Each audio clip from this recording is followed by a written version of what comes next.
Bueno, pues hoy os quiero compartir de un tema.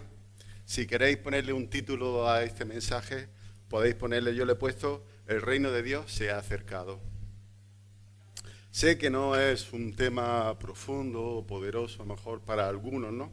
Pero como le pasó una vez a Paul Washer, una vez que fue a predicar, se le acercó una hermana y le dijo, pastor, ¿de qué nos va a predicar? Y él le dijo, le voy a predicar del Evangelio. Y la hermana dijo, oh, qué pena, pastor, no han predicado tantas veces del Evangelio. Yo pensaba que ya que estaba aquí nos iba a predicar de un tema profundo, poderoso. Y él le contestó, hermana, no hay nada más profundo, más poderoso en el Evangelio, en la Biblia, que el Evangelio. Y bueno, ¿y el Evangelio de qué nos habla? ¿No nos habla del reino de Dios? Pues para mí es un tema muy importante, ¿no? Y que en ese tiempo, pues, el Señor me está tocando con él, ¿no? Es más, nuestro Señor Jesucristo, cuando empezó a predicar, al principio de su ministerio, fue predicando el reino de Dios, ¿no? Y eso lo tenemos, si me acompañáis, a Marcos 1, 14, 15. 1, 14, 15.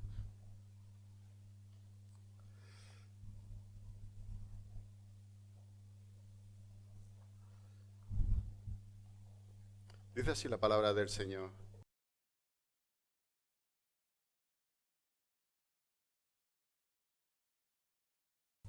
Marcos 1, 14, 15. Después que Juan fue encarcelado, Jesús vino a Galilea, predicando el Evangelio del reino. El tiempo se ha cumplido y el reino de Dios se ha acercado. Arrepentíos y creer en el Evangelio. Vamos a coger este último versículo como, como parte de lo que es la predicación de hoy. Y para no perder la costumbre, pues he sacado 3 puntos, ¿no? Estoy aprobado con los 3 puntos, ¿no, pastor? Vale. Dice el versículo 15, el tiempo se ha cumplido y el reino de Dios se ha acercado. Arrepentíos y creer en el Evangelio. 3 puntos. El primer punto, el tiempo se ha cumplido. Segundo punto, el reino de Dios. Tercer punto, el Evangelio. El tiempo se ha cumplido, el reino de Dios, el Evangelio. El tiempo se ha cumplido. Primer punto. ¿Qué significa el tiempo se ha cumplido? No es algo que se esperaba en aquel momento, sino algo que estaba preparado desde el principio. Es el cumplimiento del tiempo de la venida del ungido de Dios o del Mesías. Ese es el tiempo que se cumplió en aquel momento. Desde Génesis, después de la caída del hombre, se esperaba la venida de un Redentor. La simiente de la mujer, según la promesa del Señor, el ungido de Dios, el Mesías, el Cristo, como lo llamamos nosotros. Él derrotaría a Satanás y restauraría de nuevo la comunión con Dios y el acceso al reino de Dios del hombre. El protoevangelio, que es Génesis 3:15, nos dice, y pondré enemistad entre ti y la mujer, y entre tu simiente y la simiente suya. Este te irá en la cabeza y tú le herirás en el calcañar.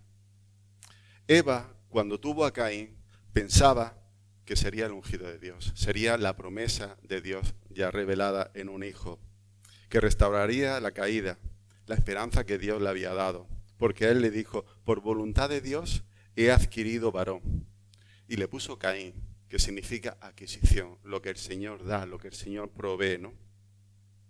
Eso creo que fue malo para Caín, porque sería el consentido de mamá, el privilegio de mamar, se vanaglorió y después sabemos lo que pasó con su hermano, ¿no? No vamos a entrar en detalles, ¿no? Eva daba a entender que Dios es la fuente de toda vida, como le dice Génesis 4, 1b, ¿no? Es decir, desde el principio se esperaba el tiempo del Salvador, que vendría en un determinado momento. Cus, hijo de Cam, hijo de Noé, engendró a Nimrod, quien llegó a ser el primer poderoso de la tierra, en Génesis 10, 8. Él se dio a entender que era un Dios, se envaneció, se glorificó y dio a entender que era un Dios, el Dios Sol, ¿no? A su muerte se decía que se había convertido en el dios Sol, pero el pueblo empezó a dudar después de su muerte y su esposa Istar o Astoreth en hebreo y también llamada Semiramis ideó un plan. Y esta es la historia. Algún tiempo después de la muerte de Nimrod, Semiramis dio a luz un varón. Esto era exactamente lo que la malvada mujer necesitaba para llevar a cabo su ambicioso plan. Ella dejó correr la voz de que el bebé no tenía un padre humano, sino que había sido encarnado por medio de un haz de luz del gran dios Sol. Se decía que él era el hijo de Nimrod, venido para restaurar el gobierno de su padre. Esta terrible mentira probablemente fue demasiado para algunos para que la creyeran. Sin embargo, la reina logró retener el reino en su poder y Tamuz, el hijo de Semiramis, era visto más y más como el hijo de Dios. Además, Semiramis comenzó a ser adorada como la madre de Dios. ¿No suena ese término? También se le conocía como la madre virgen. ¿También nos suena? O la reina de los cielos, como nos habla Jeremías en 7:18, 44:17, 19, el 25. Es decir, Jeremías nos habla sobre este término de la reina de los cielos. Ella fue la primera regente religiosa del mundo. Esto dio lugar al comienzo de varias religiones paganas por todo el mundo. Ella hizo entender que su hijo era la reencarnación del dios Sol, el Salvador, el ungido, el que iba a restaurar, el legislador de todo. Mandó hacer una estatua con su hijo en brazos para que todo el pueblo la respetara y la adorara. Y ser una diosa. Este tipo de escultura asociada a las diosas se fue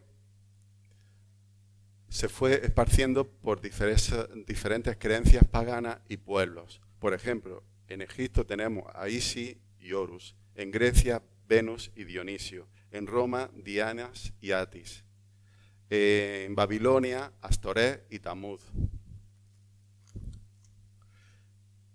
Y también la adoración al rey Sol, ¿no? Al dios Sol, como en Egipto a Ra, en Grecia Apolos, y en Roma era el sol invicto, que tanto daño hizo a lo que es al cristianismo, ¿no? ¿Por qué? Porque uno de los emperadores, Tercio, quiso unificar quiso que otra vez tuviera el esplendor del imperio romano, ¿no?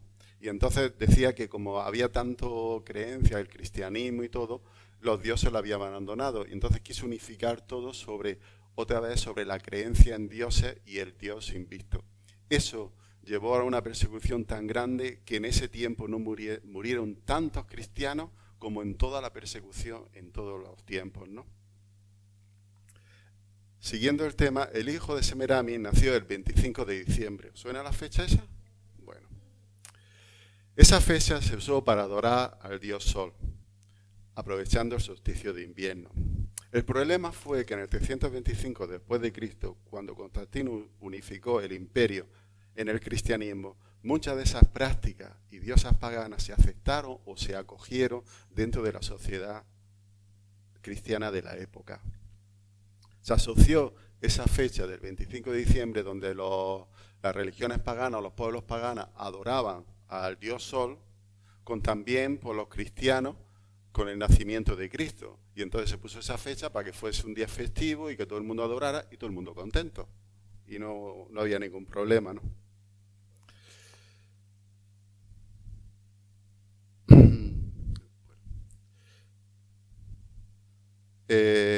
Entonces, estas imágenes de la diosa con el niño en brazos, de ahí viene lo que es lo que nosotros hoy tenemos como la Virgen María con el niño, ¿no?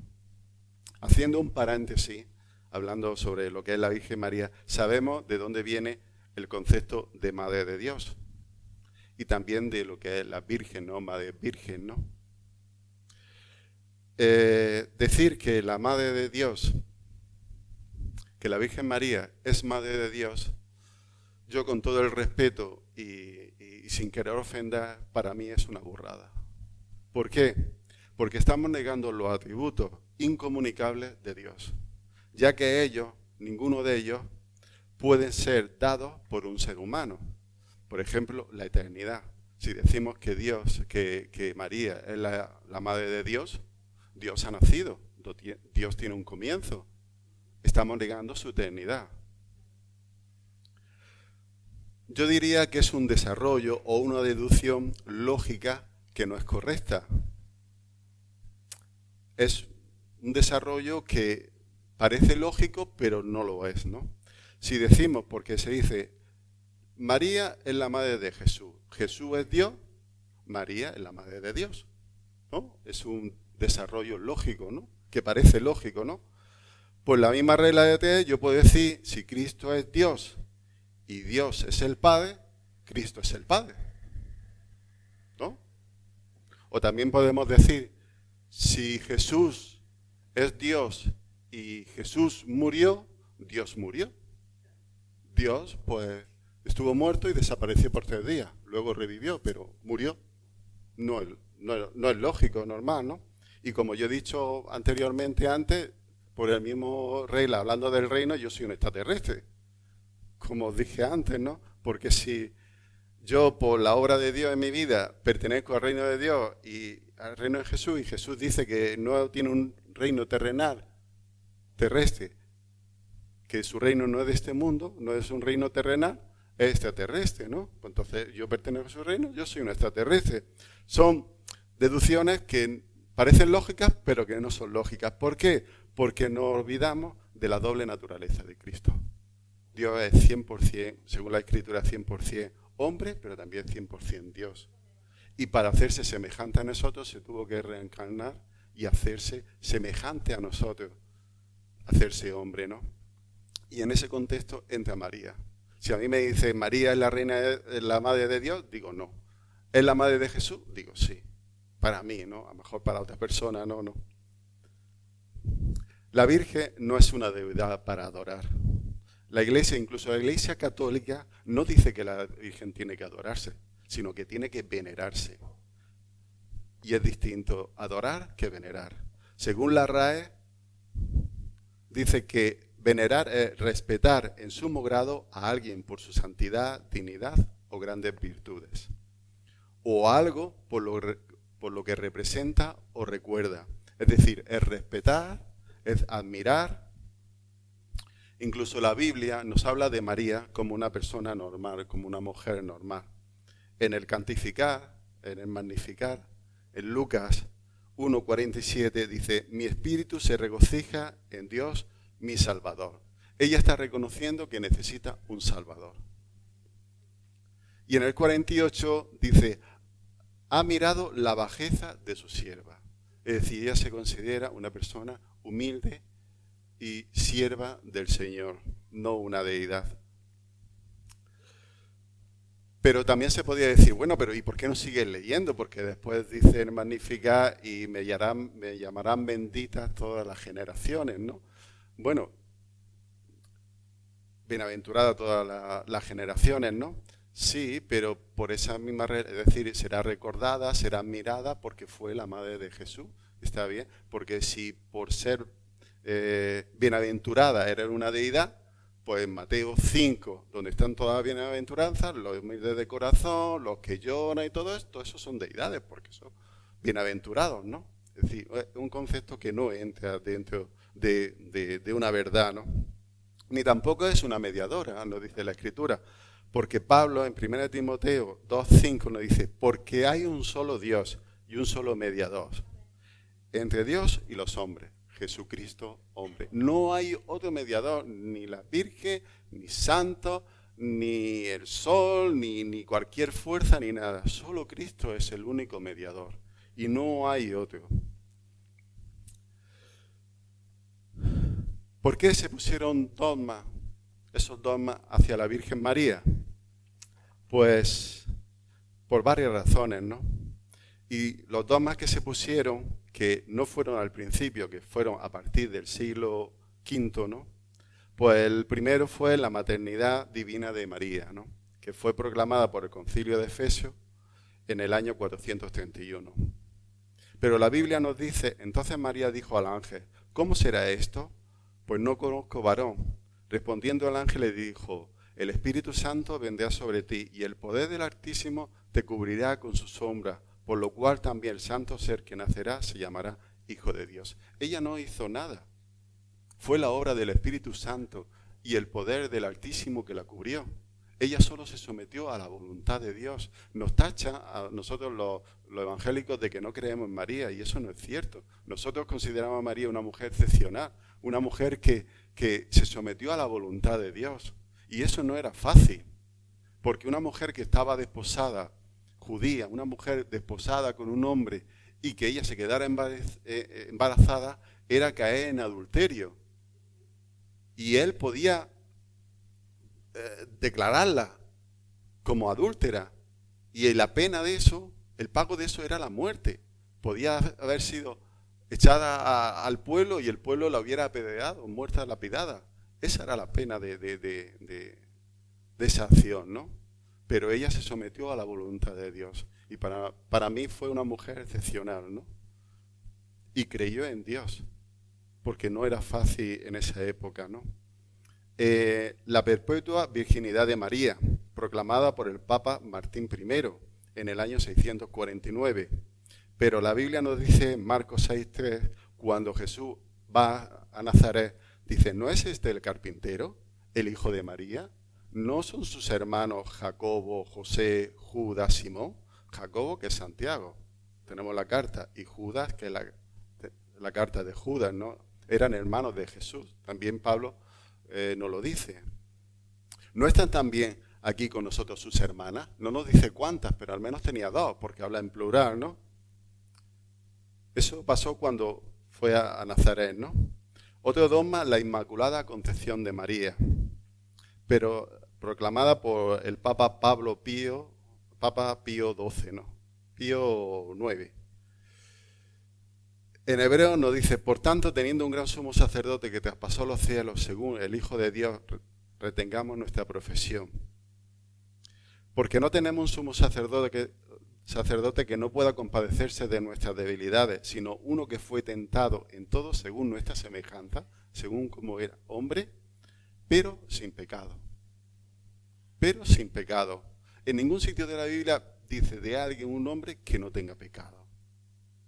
Solo aquí, solo en Cristo. Es decir, la Virgen María nació con pecado original como todo, ¿no? Y el otro dogma, la asunción a los cielos de María, proclamada por el Papa Pío XII en el año 1950, esto es más reciente. Pero Hechos 1, del 9 al 11 nos dice, y habiendo dicho estas cosas, viendo ellos, fue alzado y le recibió una nube que lo ocultó de sus ojos. Y estando ellos con los ojos puestos en el cielo, entre tanto que él se iba, y aquí se pusieron junto a ellos dos varones con vestiduras blancas, los cuales también le dijeron, varones Galileos, ¿por qué estáis mirando al cielo? Este mismo Jesús que ha sido tomado de vosotros al cielo, así vendrá, como lo habéis visto, ir al cielo. Es decir, la Biblia no habla de Jesús que fue ascendido al cielo, pero no nos habla de María. Como he dicho, a partir del siglo V se le atribuyó a María virtudes y atributos que no le correspondían. ¿Con qué motivo? Para contrarrestar las creencias, la creciente influencia del paganismo. Para que las deidades esas del paganismo, sobre todo sus diosas, contrarrestar las virtudes que decían que tenían, ¿no? Y para que vieran que también en el cristianismo había deidades o personajes, ¿no?, que también tenían un cierto poder, virtudes y grandeza, ¿no? Reconocer estos dogmas que has dicho de la Virgen María es ignorar las Escrituras y la historia. Y bueno, y cerrando el paréntesis sobre María, quería decirlo porque a veces sabemos conceptos y no sabemos de dónde vienen, ¿no? Y todo es un desarrollo de lo que es la historia, ¿no?, y las creencias que ha habido, ¿no?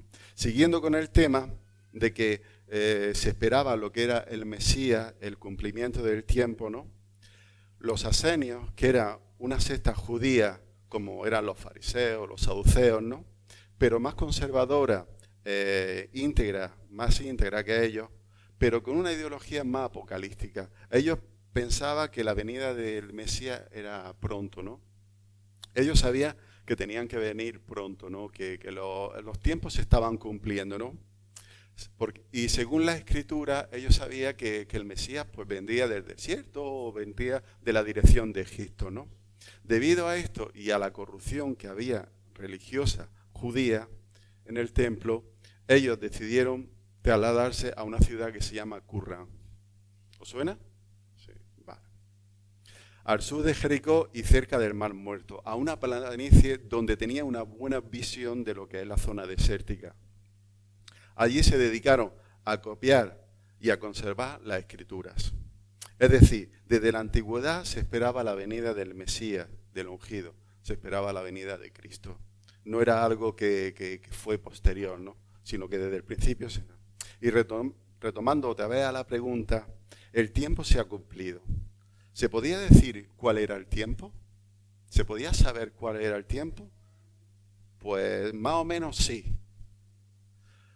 Tomando como referencia la bendición de Jacob a sus hijos, cuando llegó a Judá, le dice en Génesis 49:10, no será quitado el cetro de Judá, ni el legislador de entre sus pies, hasta que venga Silo, y a él se congregarán los pueblos. Aunque la bendición de Jacob a Judá empieza en el versículo 8, que nos habla de respeto, autoridad y servicio a Judá, el que nos interesa es el versículo 10, que es el que hemos leído, que nos dice que cuando venga Silo, ¿quién es Silo? Silo significa reposo. Y es el título del Mesías como príncipe de paz. No se trata de un evento, de un acontecimiento, sino de la venida de alguien, porque después nos dice, a él se congregarán los pueblos. Está hablando de alguien que va a venir, ¿no?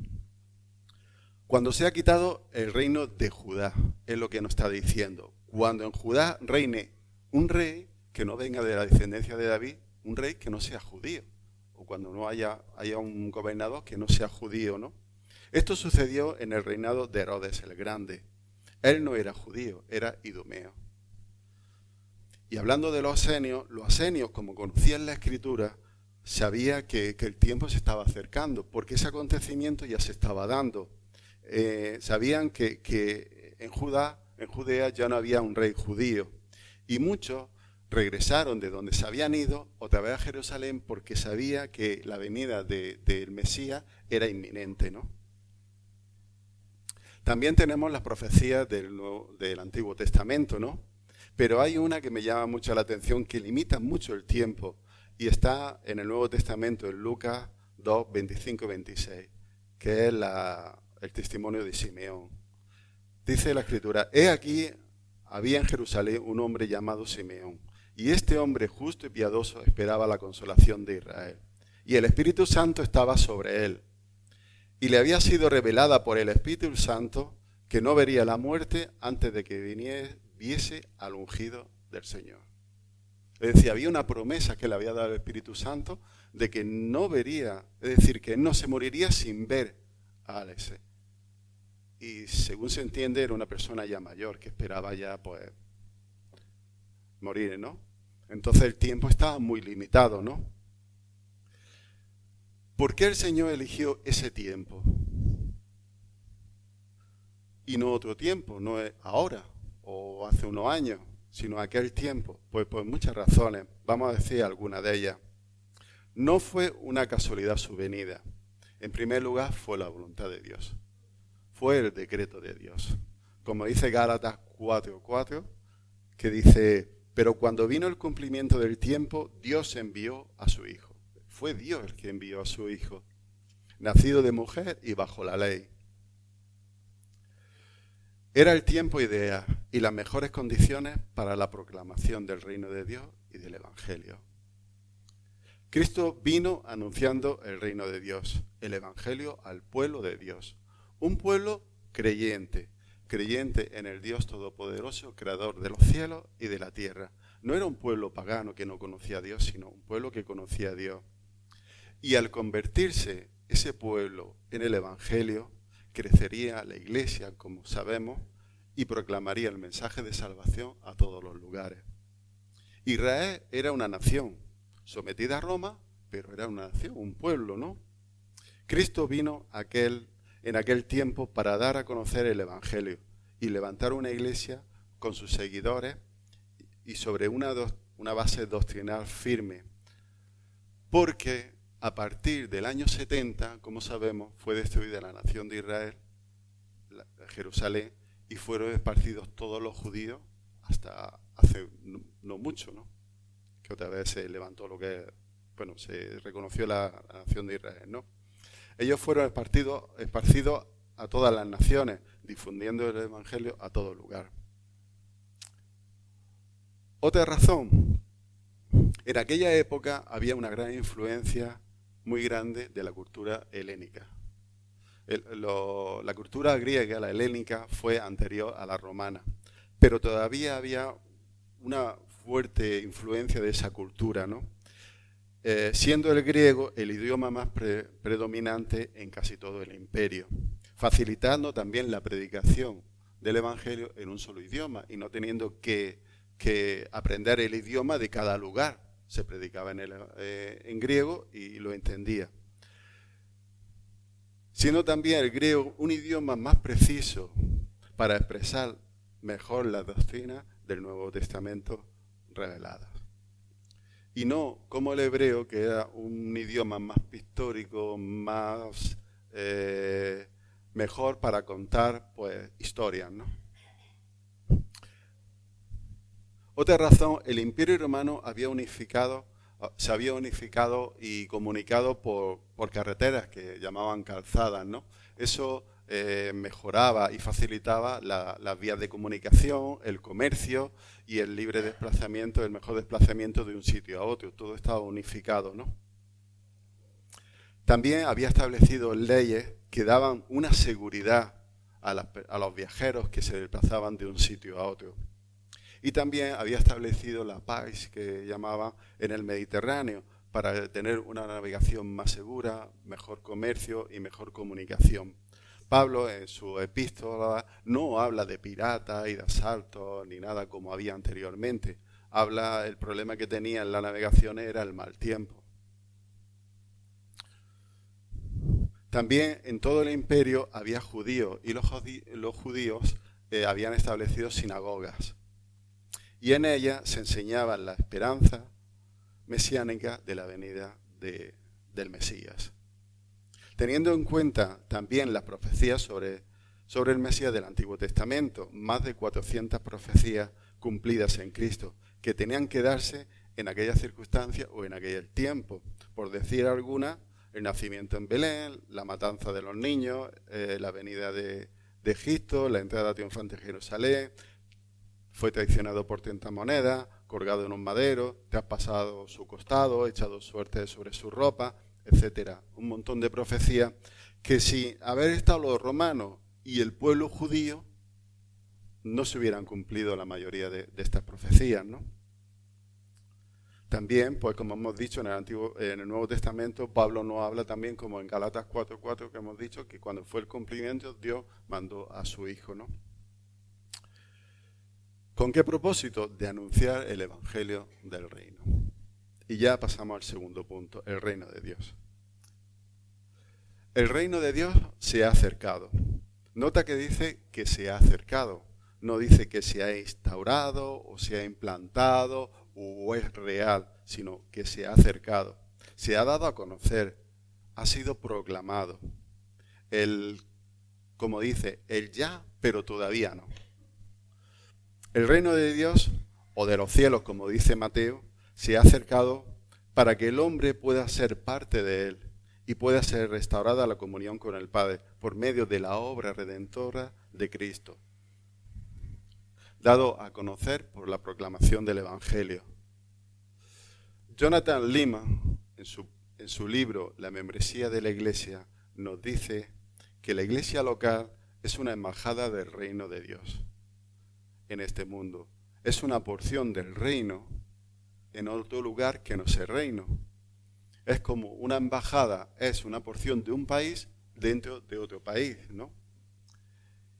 Y esta iglesia local tiene la autoridad para reconocer a los hijos del reino, guiarlos, disciplinarlos y edificarlos, ¿no? La iglesia representa al reino de Dios en este mundo y lo da a conocer por medio de la proclamación del Evangelio y el testimonio de sus miembros. Una de las principales enseñanzas de Cristo fue sobre el reino de Dios. Y son muchas las parábolas que hablan del reino de Dios. Por ejemplo, el trigo y la cizaña, la levadura, la mostaza, la red, el tesoro escondido, etc. ¿Qué mejor manera de enseñar lo que es el reino de Dios que por medio de una parábola? Y me gustaría compartir una parábola que para mí tiene una gran... me cautiva mucho esa parábola, ¿no? Y es una que está solo en Mateo, y es la de la fiesta de las bodas. En Mateo 22, del 1 al 14.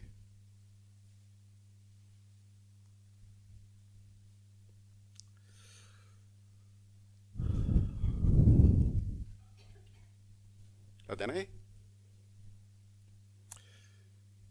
Mateo 22, empezando por el 1.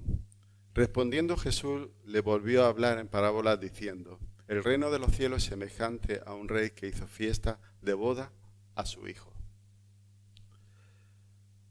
Y envió a su siervo a llamar a los convidados a la boda, mas estos no quisieron venir. Volvió a enviar otros siervos diciendo: decir a los convidados: he aquí he preparado mi comida. Mis toros y animales engordados han sido muertos, y todo está dispuesto, venid a las bodas. Mas ellos, sin hacer caso, se fueron unos a su labranza, otros a sus negocios. Y otros, tomando a los siervos, los afrentaron y los mataron. Al oírlo el rey se enojó, y enviando sus ejércitos, destruyó a aquellos homicidas y quemó su ciudad. Entonces dijo a sus siervos: la boda, la verdad, está preparada, mas los que fueron convidados no eran dignos. Id pues a la salida de los caminos y llamar a las bodas a cuanto halléis. Y saliendo los siervos por los caminos, juntaron a todos los que hallaron, juntamente malos y buenos. Y las bodas fueron llenas de convidados. Y entró el rey para ver a los convidados, y vio allí a un hombre que no estaba vestido de boda. Y le dijo: amigo, ¿cómo entraste aquí sin estar vestido de boda? Mas él enmudeció. Entonces el rey dijo a los que servían: atadle de pies y manos y echadle a las tinieblas de afuera. Allí será el lloro y el crujir de dientes, porque muchos son los llamados y pocos los escogidos. Amén. Bueno, pues vamos a exponerla rápidamente, positivamente, ¿no? El versículo, 1 nos dice que, como siempre, el Señor pues enseñaba en parábola, ¿no? Para que la gente que lo escuchara pudiera entender más lo que es la enseñanza que tenía, ¿no? El versículo 2 dice: el rey quiso hacer boda a su hijo. El padre es el que prepara la boda. Como comenté una vez en un estudio allí en Cabo de Gata, en Pujaire, el padre en la cultura judía era el que preparaba la boda, no el hijo. El hijo se dedicaba a hacer el hogar, a hacer la casa. Entonces, cuando el padre tenía todo preparado, los convidados, todo, entonces avisaba al hijo para que fuera a por la novia. Eso es lo que nos dice la Escritura. Cuando dice: ¿cuándo será la venida de Jesús? Dice: nadie lo sabe, ni los ángeles, ni Jesús, solo lo sabe el Padre, porque solo el Padre sabe cuánto está dispuesto todo, ¿no? Y eso se entiende, ¿no? Pero las bodas son del Hijo. Como dice, hizo boda a su Hijo. Las bodas son del Cordero. En el versículo 3 nos dice: Dios ha enviado a muchos siervos a lo largo de la historia para tener comunión con su pueblo y que su pueblo se acerque a Él en obediencia, para poder celebrar la boda. Pero sus siervos, pero su pueblo, para que su pueblo se acercara a él. Pero sus siervos han encontrado un pueblo duro de servir y poco rendido al Señor. Pero Dios sigue enviando a sus siervos, anunciando que Él es su único Dios y que ellos es su pueblo. Y que las bodas están preparadas y las bodas no pueden demorarse. Él necesita tener una comunión con su pueblo. Pero el pueblo está sumido, no está en sumisión ni obediencia. Cuando una boda está preparada, cuando está todo listo y todo, no se puede demorar, no se puede dejar para más adelante, sino que hay que hacerla o anularla, ¿no? Eso es lo que pasó. En el versículo 5 dice, el pueblo estaba más interesado en sus propios intereses, en ir a sus propios negocios, uno a su labranza, otro a sus negocios, ¿no? Afanada en su rutina mundana, que en una verdadera comunión con el Padre. Por ello, los siervos, profetas, los que predicaban la buena nueva del Señor, era un incordio para el pueblo, y por eso fueron rechazados, perseguidos y algunos muertos. Y lo tenemos a lo largo de la Escritura, ¿no? Como Zacarías murió a los pies del templo, del altar, como Isaías fue aserrado, es decir, como Jeremías fue maltratado, encarcelado, es decir, ha habido afrenta y muchos han muerto, ¿no? por llevar el mensaje del Señor. El versículo 7 nos dice, la ira del Señor para disciplinar su pueblo se ha visto a lo largo de la historia, sobre el pueblo de Israel, con los filisteos, con los babilonios, con los romanos, ¿no? Puede que aquí, en el versículo 7, cuando dice al oírlo, el rey se enojó, envió su ejército y destruyó a aquellos homicidas y quemó su ciudad. Puede ser una alusión, también se toma una alusión profética sobre la destrucción de Jerusalén en el año 70 después de Cristo. ¿Por qué? Porque dice que destruyó a esos malvados, es decir, los malvados da a entender que son las autoridades religiosas judías, ¿no? A partir del 70 desaparecieron y dice quemó su ciudad, es decir, destruyó la ciudad. La ciudad de Jerusalén fue destruida y no fue levantada más, ¿no? Versículo 8 dice, las bodas están preparadas, el reino está listo, pero los convidados por su rebeldía no eran dignos. Su pueblo no era digno de ser parte de su reino. Dios se haría de otro pueblo, como dice la Escritura, y llevaría el Evangelio a los gentiles, ¿no? Ellos, sus siervos, los que llevaban el mensaje, salieron a los caminos, dando a entender que salieron a todo lugar, que el Evangelio fue proclamado por todos los sitios. El Evangelio es para todos. Dios ahí ya no tenía un pueblo concreto, Dios tenía toda la humanidad. Ya no había acepción de personas. Como lo dice en el versículo 10, todos son convidados, todos son invitados, malos y buenos. No fue el mensaje proclamado solo para la gente buena, la gente que se lo merecía, sino fueron llamados todos, malos y buenos. Porque Dios es el que quebranta y transforma los corazones y trae arrepentimiento y convicción de pecado. Para que esos malos sean aceptos por medio de Cristo, por su sacrificio a Dios. Ahí tenemos la defensa de la gracia irresistible de Dios. Y como dice 2 de Pedro 3:9, que el Señor no retarda su promesa, sino que la tiene por tardanza, para que todos puedan venir al arrepentimiento. Ahí vemos la misericordia y la paciencia del Señor, ¿no? Y damos gracias porque si no tendría su pueblo y ya está, y nosotros perdidos, ¿no?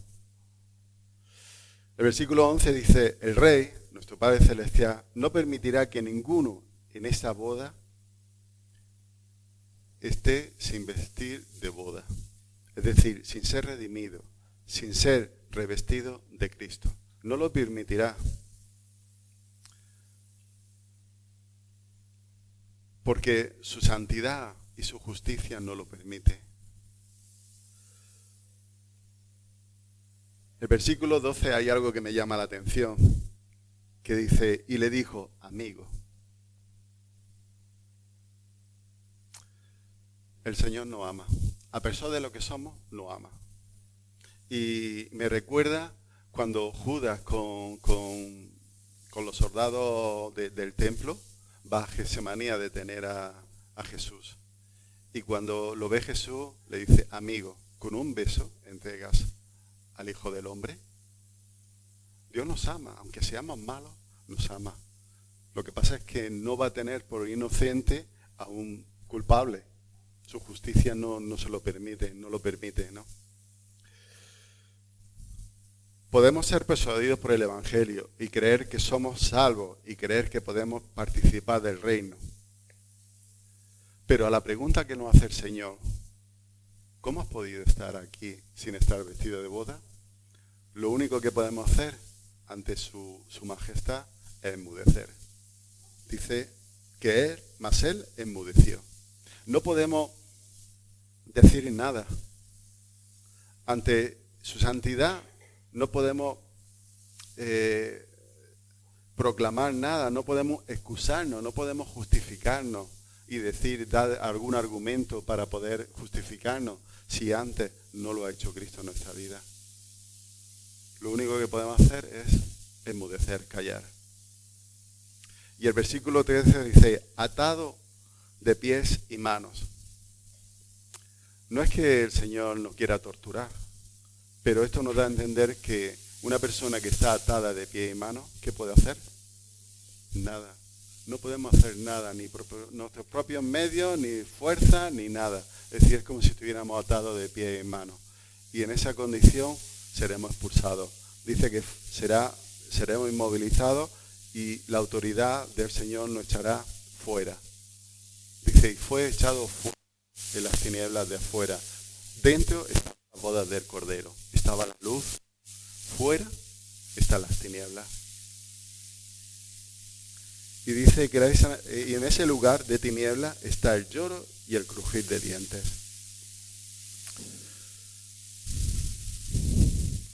Esa es la verdadera imagen del infierno. A cualquier persona de fuera le pregunta, ¿cómo el infierno? Dice, wow, el infierno es demasiado. Allí hay fiesta, allí hay jolgorio, allí hay alegría, allí hay diversión, allí hay todo, ¿no? Y no es verdad, esa es la imagen de Dios audiovisual.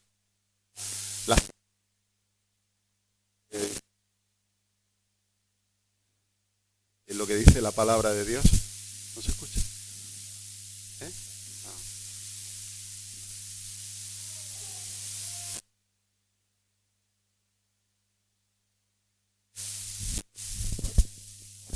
Lo que nos infierno es que, como dice, allí será el lloro y el crujir de dientes. También nos dice, donde el gusano de ellos no muere y el fuego nunca se apaga. Son prisiones de oscuridad, es el castigo eterno, es el tormento. Y si queremos ver un relato, podemos leer la parábola del rico y Lázaro, en Lucas 16, 19, 21. Esa es verdaderamente la imagen del infierno. Y no es para un ratito, es para toda la eternidad. El Evangelio es para todos, porque son muchos persuadidos por él, pero pocos son los escogidos y redimidos en Cristo. Por ello tenemos, como iglesia, predicar el Evangelio, para que las vidas sean redimidas y para que puedan creer en el Evangelio y en la obra de Cristo. Antes de pasar al tercer punto, como lo dice la palabra del Señor, dice, el reino de los cielos se ha acercado. Arrepentíos y creed en el Evangelio. Normalmente el arrepentimiento viene después de creer. El arrepentimiento es una evidencia de ser creyente. El Espíritu Santo trae convicción de pecado a nuestras vidas y viene el arrepentimiento. ¿Por qué aquí el Señor lo pone en este versículo al principio? Lo pone antes del Evangelio. Porque como hemos dicho, Él vino predicando el Evangelio a un pueblo creyente, a un pueblo que creía en Dios. Era un pueblo que sabía quién era Dios, ¿no? No era un pueblo pagano o un pueblo ignorante, ¿no? Pero le dice, arrepentíos, porque ellos necesitaban realmente volver atrás de la condición que tenía, de desobediencia y de rebeldía a Dios. Por ello le dice, arrepentíos y creed en el Evangelio. Y pasamos al tercer punto, el Evangelio. Podemos decir que el Evangelio es la proclamación del reino de Dios en la persona de Jesucristo. Doctrinalmente, el Evangelio es lo más sencillo de comprender que hay, aunque muchos quieran complicarlo con filosofía humana, pero es lo más sencillo de entender. Lo difícil es permanecer en el Evangelio en obediencia y santidad, con la naturaleza pecaminosa que tenemos. El Evangelio para mí tiene 4 pasos, 4 puntos o 4 verdades, como quieras decirla. La primera es la caída del hombre. El ser humano, por su caída, está separado de Dios, ha perdido la comunión con Él, está condenado por toda la eternidad y no puede hacer nada por sus propios medios para poder salvarse. Romanos 3:23, que dice, por cuanto todos pecaron y están destituidos de la gloria de Dios. El segundo paso, el plan de redención. Dios ha preparado desde el principio un plan de redención en la persona de Jesucristo, encarnándose y haciéndose semejante a nosotros, tomando nuestro lugar para que por medio de su sacrificio poder restaurar la comunión con el Padre como al principio y que el hombre sea parte del reino de Dios. Filipenses 2, 7, 8 nos dice, Cristo se despojó a sí mismo, tomando forma de siervo, hecho semejante a los hombres, y estando en la condición de hombre, se humilló a sí mismo, haciéndose obediente hasta la muerte y muerte de cruz. Tercer paso, la pasión de Cristo. Cristo ha expiado nuestros pecados con su sangre, muriendo literalmente en la cruz, tomando nuestro lugar, pagando nuestra deuda, justificándonos delante del Padre y calmando la ira de Dios hacia el pecador. Efesios 1:7 dice, en quien tenemos redención por su sangre, el perdón de pecado, según la riqueza de su gracia. Y el cuarto punto, la glorificación de Cristo. Al tercer día, Cristo resucitó literalmente y ascendió al cielo, sentándose a la diestra del Padre e intercediendo por nosotros, que somos parte de su iglesia. Efesios 1:20, la cual operó en Cristo, resucitándolo de los muertos y sentándolo a la diestra en los lugares celestiales. Este es el Evangelio, no tiene más, no hay que darle más vueltas.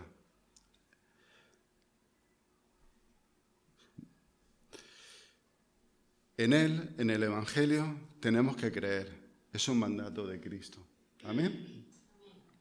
Efesios 1:13 dice, en él también vosotros, habiendo oído la palabra de verdad, el Evangelio de vuestra salvación, y habiendo creído en él, fuisteis sellados con el Espíritu Santo de la promesa, que son las arras de nuestra herencia hasta la redención de la posesión adquirida para alabanza de su gloria. Amén. Bueno, y ya pues terminando, vamos a concluir, haciendo una rápida conclusión, ya se nos va el tiempo. Hemos dicho 3 puntos. El primer punto, el tiempo se ha cumplido. La llegada del ungido, del Mesías, no es algo que vino después, sino que algo que está preparado desde el principio, que se esperaba desde el principio. El plan, hemos hablado del plan que ideó Semiramis con su hijo y las consecuencias que trajeron en idolatría y que cogieron muchos pueblos y que aún perdura en la actualidad, ¿no? Hemos hablado de los asenios que conocían la Escritura y sabían el tiempo cercano, más o menos, de la venida del Mesías, porque ya en esos tiempos ya se daba de que en Judea ya no había un rey que era judío. Y hemos hablado también de las profecías, acontecimientos que tenían que haber pasado en el tiempo, que pasaron en el tiempo, y también del testimonio de Simeón. En el segundo punto, el reino de Dios Cristo vino anunciando el reino de Dios. No es algo que se ideó posteriormente, sino algo que lo dijo Cristo y que lo tenemos en la Escritura. Hemos hablado de las parábolas de la boda, que hemos dicho que las bodas son del Hijo, que los convidados no quisieron ir, que rechazaron y afrentaron a los siervos del rey que fueron enviados por él para invitarlos y que no eran dignos al final de ser invitados a las bodas. Y él vuelve a enviar a sus siervos para otros convidados y llama tanto a buenos como a malos. Y nos hemos hablado del juicio de Dios sobre los que no están vestidos de boda, sobre los que no han sido redimidos por la obra de Cristo. Y el tercer punto, el Evangelio. Hemos visto 4 pasos del Evangelio. El primero, la caída del hombre. El hombre está separado de la gloria de Dios y no puede hacer nada por sus propios medios para salvarse. El segundo, el plan de redención. Dios ha preparado un plan de redención desde el principio para restaurar la comunión con el hombre por medio de su amado Hijo, encarnándose y haciendo semejante a nosotros. Hemos hablado de la pasión de Cristo, de que Él en la cruz, por su sangre derramada, fuimos justificados, calmó la ira de Dios y nos ha reconciliado otra vez con Él. Y la glorificación de Cristo, de que Cristo fue ascendido a los cielos, está a la diestra y un día vendrá en su segunda venida a por su iglesia, ¿no? Ahora, para terminar, 3 comentarios de aplicación. El primero, el tiempo se ha cumplido. Hermano, no esperes otro tiempo. No hay otro tiempo. Es el único tiempo. Estamos en un periodo de gracia, pero ese periodo de gracia está limitado desde a un fin, cuando venga Cristo.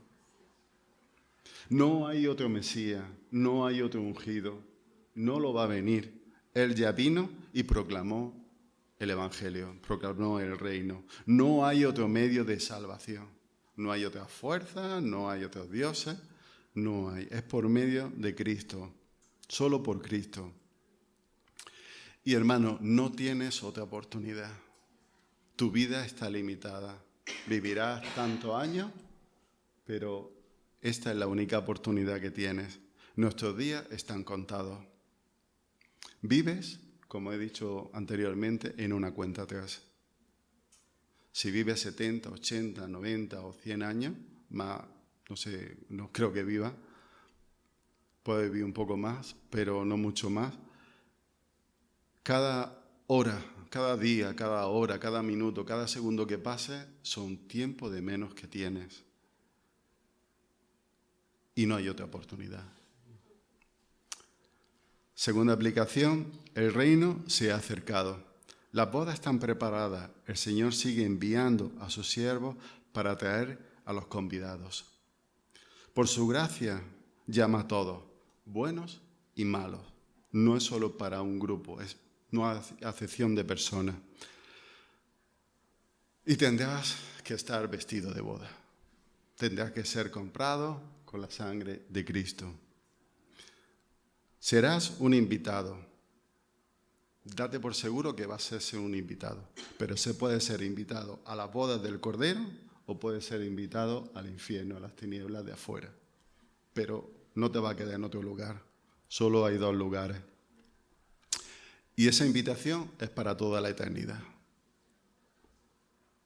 Y tercera aplicación, el Evangelio de Cristo. En el Evangelio de Cristo puedes reaccionar de 3 maneras. No lo crees, no crees en el Evangelio, como le pasó a Agripa, el rey Agripa, en Hechos 26-28. Entonces Agripa dijo a Pablo, por poco me persuade de ser cristiano, pero no creyó. Puedes creer, como el ciego de nacimiento, que recobró la vista, en Juan 9:38, y le dijo, creo, Señor, y le adoró. O puedes creer y tener dudas, no estar con la seguridad de la salvación, ¿no? Como el padre del muchacho endemoniado, en Marcos 9:28, que le dijo, creo, ayuda mi incredulidad. Puedes tener una raíz de incredulidad en tu vida, ¿no? Y el Señor es el que tiene que tratar con eso. Sabemos que la salvación es del Señor. Gracias a Dios, no depende de nosotros, es suya. Puedes que tengas la seguridad de la salvación, ok, estupendo. Pero puedes que tengas dudas o que no tengas la salvación. Hermanos, estamos aún en un periodo de gracia. Dios sigue enviando a sus hijos para predicar el Evangelio de salvación. Para que las bodas de su hijo sean llenas de convidados. No te imaginas que puede ser o te puedes considerar que eres bueno o que eres malo. Da igual. Esa es la obra del Señor en tu vida. Hoy tienes la oportunidad de acercarte a Cristo en humildad y arrepentimiento. Decirle, Señor, creo, ayuda mi incredulidad, ser mi Señor y Salvador. Amén. Que el Señor bendiga.